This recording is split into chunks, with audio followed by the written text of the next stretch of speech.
All right, well, let's wrap up this lesson. So we have been working with standard form. So we've been working with this. Sometimes you're going to be asked to do something that's a little bit difficult, which is to start with general form and then make it into standard form. So notice it looks like there are some extra numbers here. So you're going to have a number in A, you're going to have a number in B, you're going to have a number in C. And we want this to be equal to 0 in order for it to function. So I do want you to be aware of that, but this is another form and it's called general form, and we can do something called completing the square to change it into standard form, okay? So this is a little tough, so stick with me and we'll try our best, okay? So you might see some problems that say complete the square to transform the equation to standard form. So right now it's not in standard form because I don't see the HK form. And then after we do that, we need to figure out the center and the radius of the circle. So at the very end, we're going to write the center is equal to and the radius is equal to. So that's our ultimate goal. I can't tell center and radius the way that it looks right now. So first thing that I want to do is, it's okay if this number is on the other side. That's totally fine. Let me make sure I have my calculator out and about because I'm going to need it. So I want to rewrite this equation just slightly because I want to make sure that there is like an x term. That is, I'm acknowledging the fact that there is no x term, like there's a negative 10y, but there's no x term. So I'm going to add just a plus 0x so that I know that it is there. Technically, I don't see it. That means that it is a 0. So I rearrange this so that x's are with x's and y's are going to be with y's. Okay.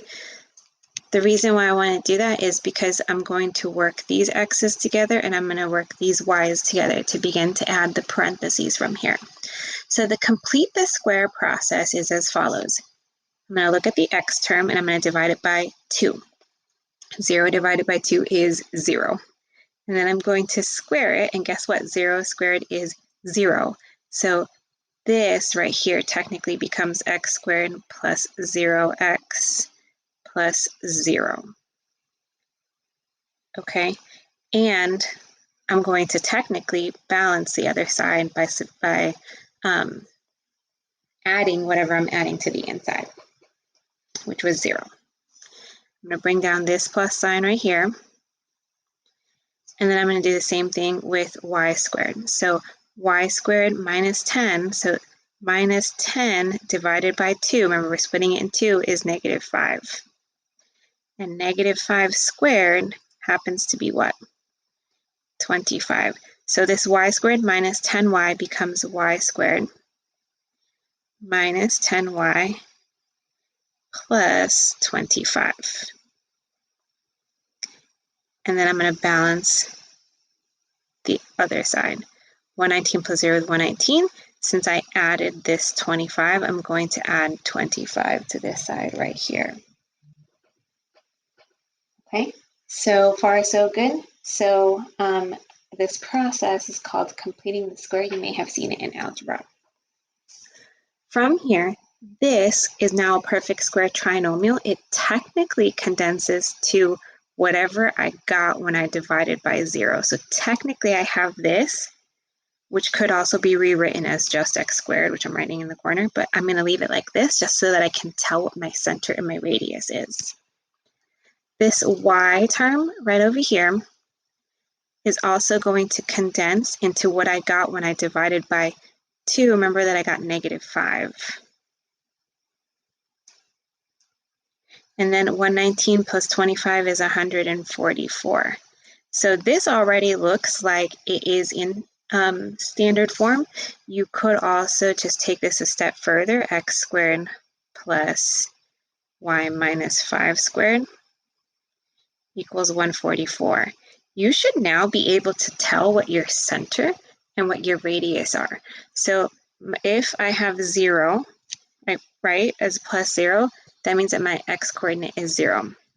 And if I'm seeing a minus 5 as my y coordinate, remember it's the opposite of the inside, so it's actually plus 5. So the center is 0, 5. Also remember that this 144 right here is not your radius. This is radius squared is 144. So when you square root both sides, you get radius is equal to 12, and that would be my final answer. Okay, so we're doing completing the square process. I'm going to do this one more time. I think I have another one ready after this, but just in case. Okay, so we're going to do this one more time. I'm going to complete the square, and then we're going to graph. So remember, in order to graph, we're probably going to need the center. Oof, this looks awful. What the heck happened here? So we're going to need the center, and then we're going to need what the radius is equal to in order to graph. Okay. First thing that I probably want to do is rewrite my equation so the x's are together. So I have x squared minus 6x. And then so that the y's are together, y squared plus 4y and minus 12 equals 0. I also probably want to move this minus 12 over. So I'm going to add 12 to both sides. So then I get x squared minus 6x plus y squared plus 4y equals 12. From here, we're going to group the x's together, and we're going to group the y's together. I'm going to take the x term, I'm going to divide it by 2, and I get negative 3. So this is what the inside is going to condense to, and then I'm going to square it, and I get 9. So that means I'm going to add 9 to the inside. So I'm going to get x squared minus 6x plus 9 for the inside here. Okay, so now let's do the other. I'm going to take my y term, I'm going to divide it by 2, and I get a positive 2. I square it, and I get a 4, so that means I'm going to add 4 to the inside. So I get y squared plus 4y plus 4 equals 12. Now, here's the thing. This plus 9 and this plus 4, I added, so I need to balance the inside and the outside. So I'm going to actually add those two numbers to the 12, but I ran out of space. So I'm going to do this in the next line. Okay, so I'm going to condense this. Remember that this right here condenses to whatever I got when I divided by 2. So this is going to turn into x minus 3 squared. And remember that this right here is going to condense what I got when I divided by 2 with the y's. So I'm going to get y, I'm sorry, it says minus a minus 3. Yeah, no, but I was good. Plus 2, because I got a positive 2 squared equals, and then remember we're going to balance 12 plus the 9 that I added on the inside plus the 4 that I added on the inside over here. Okay, so really I have x minus 3 squared plus y plus 2 squared equals 2. And now 12 plus 9 plus 4 is actually 25. So now I have an equation in standard form. And I should now be able to tell what the center is. My x-coordinate is the opposite of what's next to x, so I have positive 3. My y-coordinate is the opposite of what's next to y, so that's a negative 2, so that's my center. Remember that 25, is 25 the radius or is something else the radius? Go ahead and answer that. Remember that 25 is r squared. So you got to square root both sides, so your radius is actually equal to 5. And that's going to help us to graph because my center is at 3, negative 2, which is about here. I'm going to use another color to draw this pokeball. And remember, since your radius is 5, you're going to go up 1, 2, 3, 4, 5. So up 5, over 5, down 5.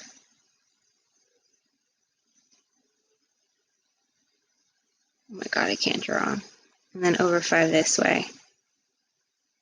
And then you're going to connect all of those to make your circle. And then you graphed your circle.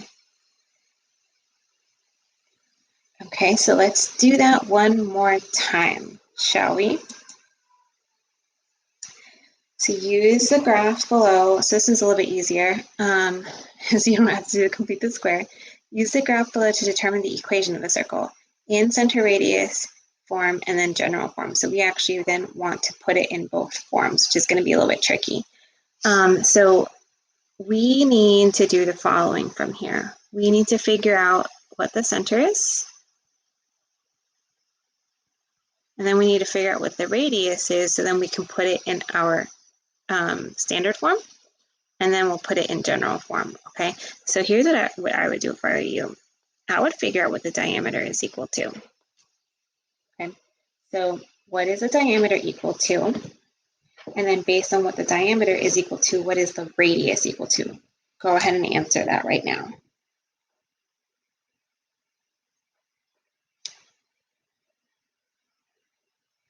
So it looks like the diameter is equal to 6, which means that your radius is equal to 3.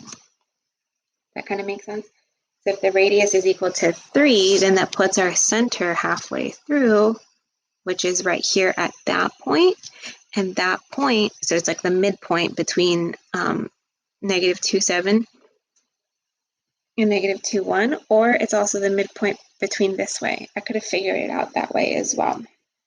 So it looks like the center is actually located with an x-coordinate of negative 2, right? And then it is located halfway through, so it is at 4. So that's what our center is. Okay, so our radius is 3, and our center is negative 2, 4. It's exactly halfway between those.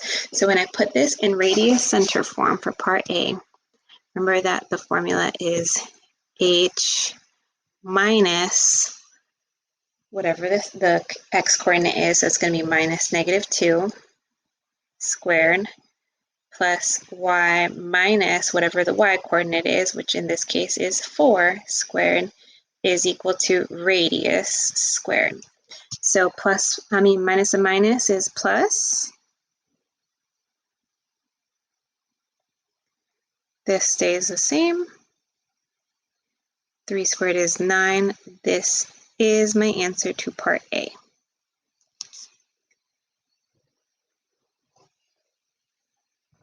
To answer part B, this is going to be surely fun. To answer part B, we want to actually do FOIL. So I'm not really going to, I can't even spell. You want to FOIL these out. So I literally have to do x plus 2 times x plus 2 and figure that out.